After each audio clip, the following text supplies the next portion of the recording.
Sigo con mi necesidad de escuchar una voz constantemente, así que hago más de estos especie de audiolibros de poca calidad. La última cosa que le hice fue a mucho más tiempo de lo que yo quería. Pensé que iba a ser media hora y se fue a casi 2 horas. Entonces esta vez elegí leer un cuento más corto y más tradicional, porque es la tradición misma. Es uno de Edgar Allan Poe que sí he leído, pero hace mucho tiempo y prácticamente no lo recuerdo. Así que pues nada, se llama Berenice.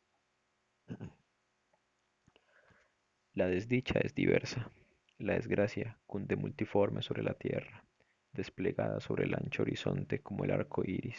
Sus colores son tan variados como los de él, como los de este, y también tan distintos y tan íntimamente unidos. Desplegada sobre el ancho horizonte como el arco iris. ¿Cómo es que de la belleza ha derivado un tipo de fealdad, de la alianza y la paz, un símil del dolor? Pero así como en la ética el mal es una consecuencia del bien, así, en realidad, de la alegría nace la pena, o la memoria de la pasada beatitud es la angustia de hoy, o las agonías que son se originan de los éxtasis que pudieron haber sido. Mi nombre de pila es Gaeus, nota a pie de página. ah, Egaeus también es el nombre del padre de Hermia en El sueño de noche de verano de Shakespeare.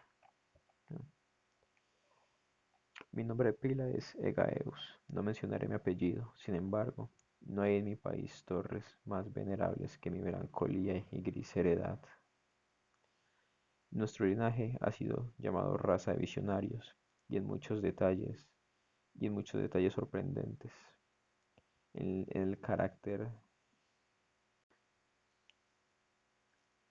Nuestro linaje ha sido llamado raza de visionarios y en muchos detalles sorprendentes, en el carácter de la mansión familiar, en los frescos del salón principal, en las colgaduras de los dormitorios, en los relieves de algunos pilares de la sala de armas, pero especialmente en la galería de cuadros antiguos, en el estilo de la biblioteca y por último, en la peculiarísima naturaleza de sus libros.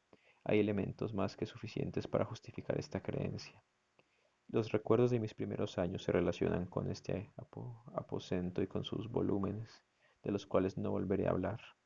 Allí murió mi madre, allí nací yo, pero es simplemente ocioso decir que no había vivido antes, que el alma no tiene una existencia previa, ¿lo negáis? No discutiremos el punto, yo estoy convencido, pero no trato de convencer. Hay sin embargo un recuerdo de formas aéreas, de ojos espirituales y expresivos, de sonidos musicales aunque tristes, un recuerdo que no será excluido, una memoria como una sombra, vaga, variable, indefinida, insegura, y como una sombra también en la imposibilidad de librarme de ella mientras brilla el sol de mi razón. En ese aposento nací, al despertar de, impro- al despertar de improviso de la larga noche, de eso que parecía, sin serlo, la no existencia, a regiones de hadas, a un palacio de imaginación, a los extraños dominios del pensamiento y la erudición monásticos. No es raro que mirara a mi alrededor con ojos asombrados y ardientes, que malgastara mi infancia entre libros y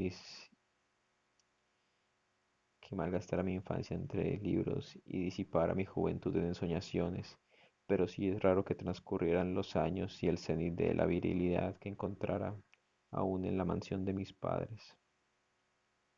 Pero sí es raro que transcurrieron los años y el cenit de virilidad. Sí, es asombrosa la paralización que subyugó las fuentes de mi vida, asombrosa la inversión total que se produjo en el carácter de mis pensamientos más comunes. Las realidades terrenales me afectaban como visiones y solo como visiones, mientras las extrañas ideas del mundo de los sueños se tornaron, en cambio, no en pasto de mi existencia cotidiana, sino realmente en mi sola y entera existencia. Berenice, Berenice y yo éramos primos y crecimos juntos en la heredad paterna, pero crecimos de distinta manera, yo, enfermizo, envuelto en melancolía, ella, ágil, graciosa, desbordante de fuerzas.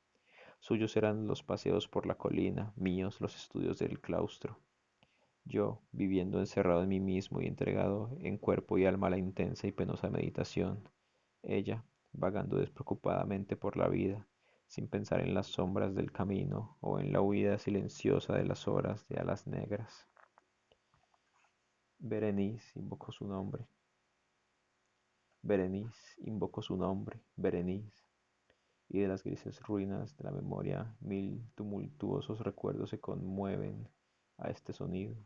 Ah, vívida acude, vívida acude ahora su imagen ante mí, como los primeros días de su alegría y de y de su dicha. Ah, espléndida y sin embargo fantástica belleza. Oh, sílfide entre los arbustos de Arheim, nota pie página 2. ¿Qué es un Arheim? A ver, ¿dónde está eso? Arnhem o Arnhem, ciudad de los Países Bajos conocida por sus jardines y su particular belleza, puede retomar el nombre de esta ciudad en el dominio de Arnhem para convertirlo en una teoría y una descripción de jardín pasaje ideal.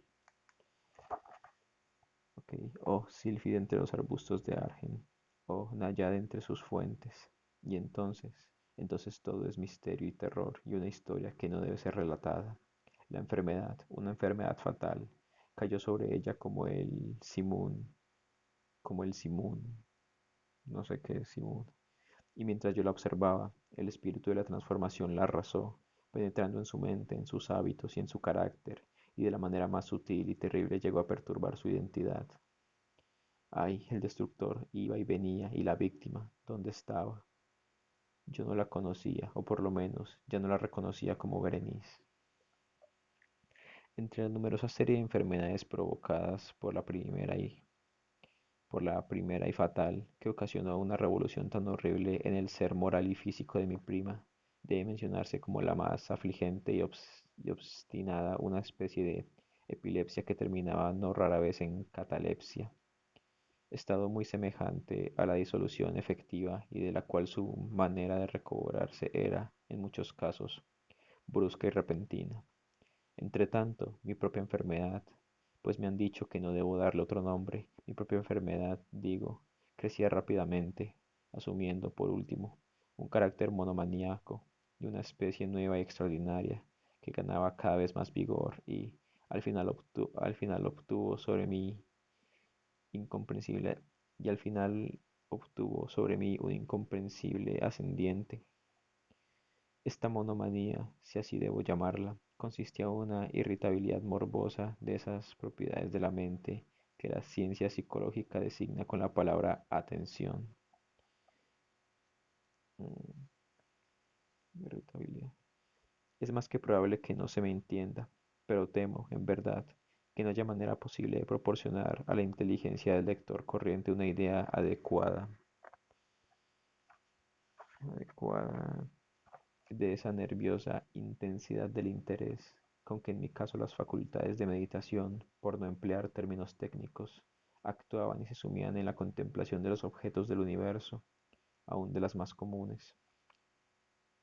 Reflexionar largas horas, infatigable, con la atención clavada en alguna nota trivial, al margen de un libro o en su tipografía, pasar la mayor parte de un día de verano absorto en una sombra extraña que caía oblicuamente sobre el tapiz o sobre la puerta, perderme durante toda una noche en la observación de la tranquila llama de una lámpara o los rescoldos del, o los rescoldos del fuego, soñar días enteros con el perfume de una flor, repetir monótonamente alguna palabra común hasta que el sonido, por obra de la frecuente repetición, dejaba de suscitar idea alguna en la mente,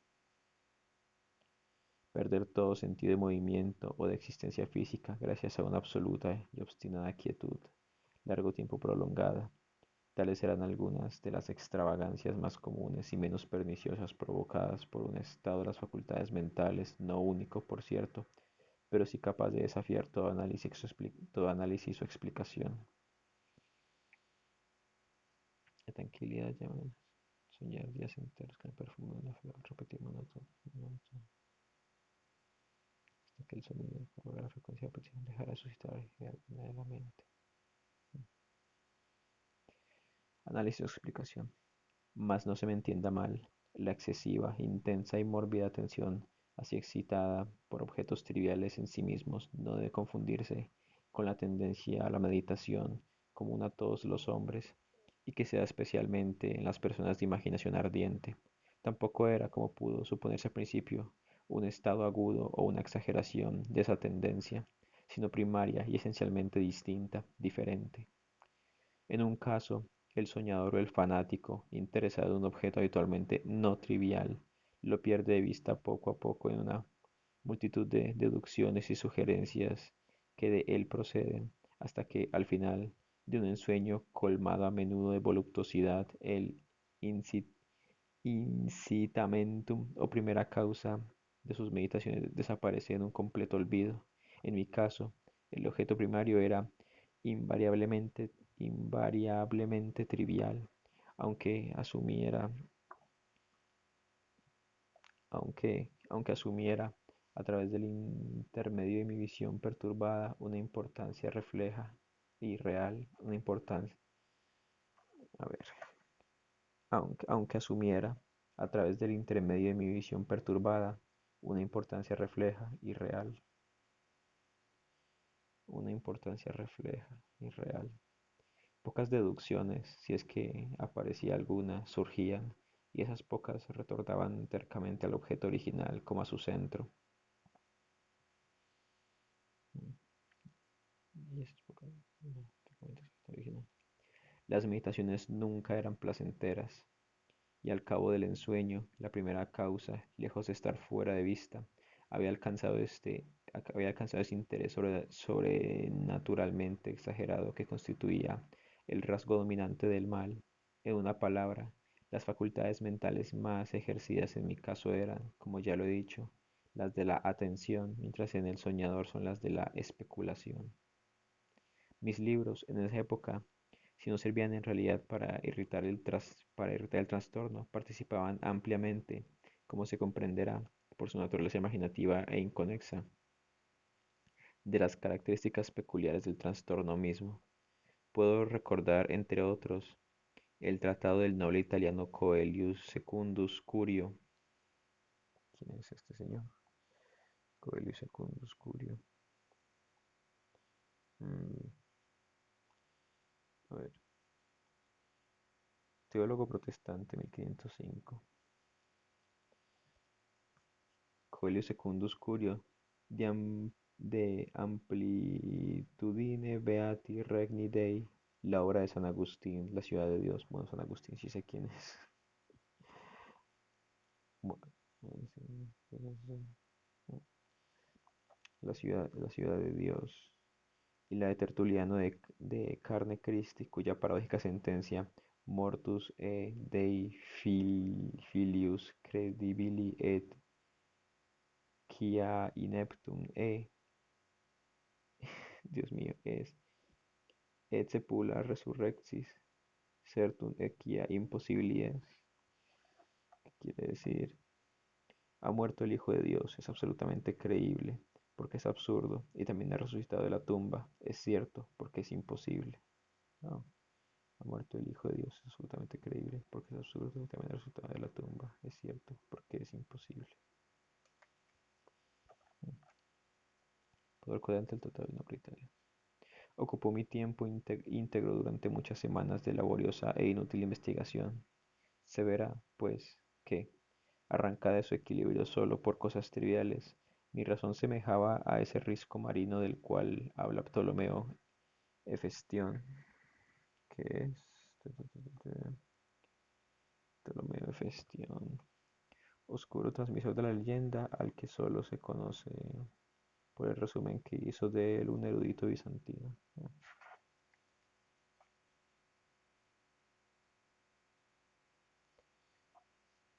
Voy a dejar esto por aquí. Risco se verá, pues, que, arrancada de su equilibrio solo por cosas triviales, mi razón se semejaba a ese risco marino del cual habla Ptolomeo de Festión, que resistía firme los ataques de la violencia humana y la feroz furia de las aguas y los vientos, pero temblaba al contacto de la flor llamada asfodelo. Y aunque para un observador descuidado pueda parecer fuera de duda que la alteración producida en la condición moral de Berenice por su desventurada enfermedad me brindaría muchos objetos para el ejercicio de esa intensa y anormal meditación, cuya naturaleza me ha costado cierto trabajo explicar, en modo alguno era este el caso. En los intervalos lúcidos de mi mal, su calamidad me daba pena, y muy conmovido por la ruina total de su hermosa y dulce vida, no dejaba de meditar con frecuencia, amargamente, en los prodigiosos medios por los cuales había llegado a producirse una revolución tan súbita y extraña. Pero estas reflexiones no participaban de la idiosincrasia de mi enfermedad, y eran semejantes a las que, en similares circunstancias, podían presentarse en el común de los hombres. Fiel a su propio carácter, mi trastorno se gozaba en los cambios menos importantes, pero más llamativos, operados en la constitución física de Berenice, en la singular y espantosa distorsión de su identidad personal, en los días más brillantes de su belleza incomparable. Seguramente no la amé, en la extraña anomalía de mi existencia. Los sentimientos en mí nunca venían del corazón, y las pasiones siempre venían de la inteligencia. A través del alba gris, a través del alba gris, en las sombras entrelazadas del bosque a mediodía, y en el silencio de mi biblioteca por la noche, su imagen había flotado ante mis ojos y yo la había visto, no como una Berenice viva, palpitante, sino como la Berenice de un sueño, como una moradora de la tierra terrenal, no como una moradora de la tierra terrenal, sino como una abstracción, no como una cosa para admirar, sino para analizar, no como un objeto de amor, sino como el tema de una especulación tan abstrusa cuanto inconexa. Y ahora temblaba en su presencia y palidecía cuando se acercaba. Sin embargo, lamentando amargamente su decadencia y su ruina, recordé que me había amado largo tiempo y, en un mal momento, le hablé de matrimonio. Y son primos. Al fin se acercaba la fecha de nuestras nupcias, cuando, una tarde de invierno, en uno de estos días intempestivamente cálidos, serenos y brumosos, que son la nodriza de la hermosa, que son la nodriza de la hermosa Alción. ¿Quién es Alción? Hija de Olo, dios del viento. Pues como Júpiter durante el invierno da por 2 veces 7 días de calor, los hombres han llamado a ese tiempo clemente y templado la nodriza de la hermosa Alción. Nota del autor.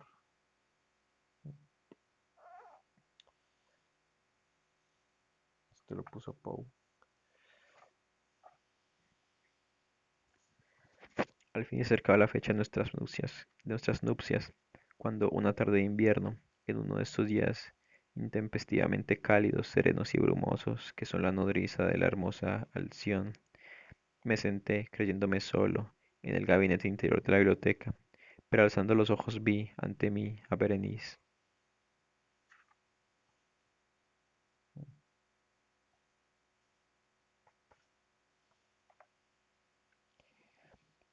Fue mi imaginación excitada, la influencia de la atmósfera brumosa, la luz incierta, crepuscular del aposento, o los grises vestidos que envolvían su figura, los que le dieron un contorno tan vacilante e indefinido. No sabría decirlo. No profirió una palabra, y yo por nada del mundo hubiera sido capaz de pronunciar una sílaba. Un escalofrío helado recorrió mi cuerpo, me oprimió una sensación de intolerable ansiedad. Una curiosidad devoradora invadió mi alma y, reclinándome en el asiento, permanecí un instante sin respirar, inmóvil, con los ojos clavados en su persona. Ay, su delgadez era excesiva, y ni un vestigio del ser primitivo asomaba en una sola línea del contorno. Mis ardorosas, mis ardorosas miradas cayeron por fin en su rostro. La frente era alta, muy pálida, singularmente plácida, y en el que un tiempo fuera cabello de azabache caía particularmente sobre ella, de azabache caía parcialmente sobre ella, sombreando las hundidas sienes con innumerables rizos. Las hundidas sienes con innumerables rizos. ahora de un rubio reluciente, que por su matiz fantástico discordaban por completo con la melancolía dominante de su rostro. Sus ojos no tenían vida ni brillo y parecían sin pupilas, y esquivé involuntariamente su mirada vidriosa para contemplar los labios finos y contraídos. Se entreabrieron y de una sonrisa de expresión peculiar los dientes de la cambiada Berenice se revelaron lentamente a mis ojos. Ojalá nunca los hubiera visto o, después de verlos, hubiese muerto.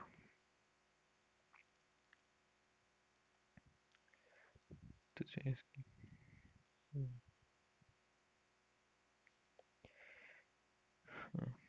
el golpe de una puerta al cerrarse me distrajo y, alzando la vista, vi que mi prima había salido del aposento. Pero el desordenado aposento de mi mente, ay, no había salido, ni se apartaría el blanco y el horrible espectro de los dientes, ni un punto en su superficie, ni una sombra en el esmalte, ni una melladura en el borde, o en esa pasajera sonrisa que no se grabara a fuego en mi memoria. Los vi entonces con más claridad que un momento antes. Los dientes estaban allí y aquí y allí y en todas partes, visibles y palpables ante mí, largos, estrechos, blanquísimos, con los pálidos labios contrayéndose a su alrededor, como en el momento mismo en que habían empezado a distenderse.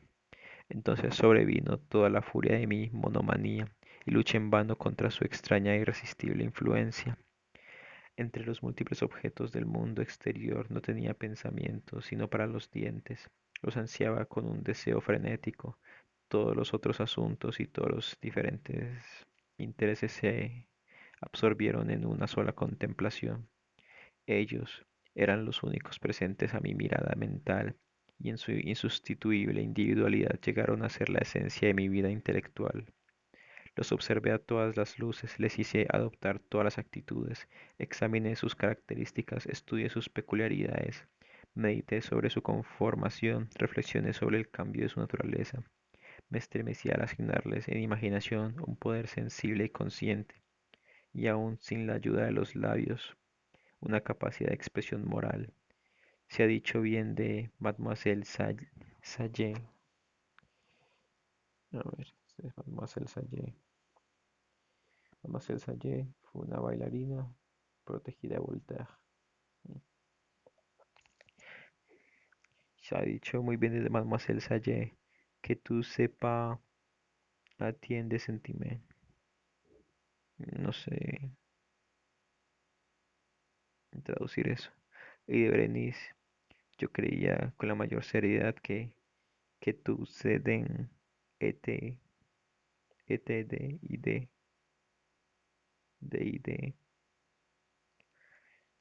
Mi francés no llega tanto. Ah, este fue el insensato pensamiento que me destruyó. D. Ah, por eso era que los codiciaba tan locamente. Sentí que solo su posesión podía devolverme la paz, restituyéndome a la razón. Y la tarde cayó sobre mí y vino la oscuridad. Duró y se fue. Y la tarde cayó sobre mí y vino la oscuridad. Duró y se fue, y amaneció el nuevo día, y las brumas de una segunda noche se acumularon y yo seguía inmóvil, sentado en aquel aposento solitario, y seguí sumido en la meditación, y el fantasma de los dientes mantenía su terrible ascendiente como si, con la claridad más viva y más espantosa, flotara entre las cambiantes luces y sombras del recinto. Al fin irrumpió en mis sueños un grito como de horror y consternación, y luego, tras una pausa, el sonido de turbadas voces mezcladas con sordos lamentos de dolor y pena. Me levanté de mi asiento y, abriendo de par en par una de las puertas de la biblioteca, vi en la antecámara una criada deshecha en lágrimas, quien me dijo que Berenice ya no existía. Había tenido un acceso de epilepsia por la mañana temprano y ahora, al caer la noche, la tumba estaba dispuesta para su ocupante y terminados los preparativos del entierro, me encontré sentado en la biblioteca y de nuevo solo. Está dispuesta para su ocupante y terminados los preparativos del entierro. Me encontré sentado en la biblioteca y de nuevo solo. Me parecía que acababa de despertar de un sueño confuso y excitante. Sabía que era medianoche y que desde la puesta del sol Berenice estaba enterrada, pero del melancólico periodo intermedio no tenía conocimiento real o, por lo menos, definido. Sin embargo, su recuerdo estaba repleto de horror.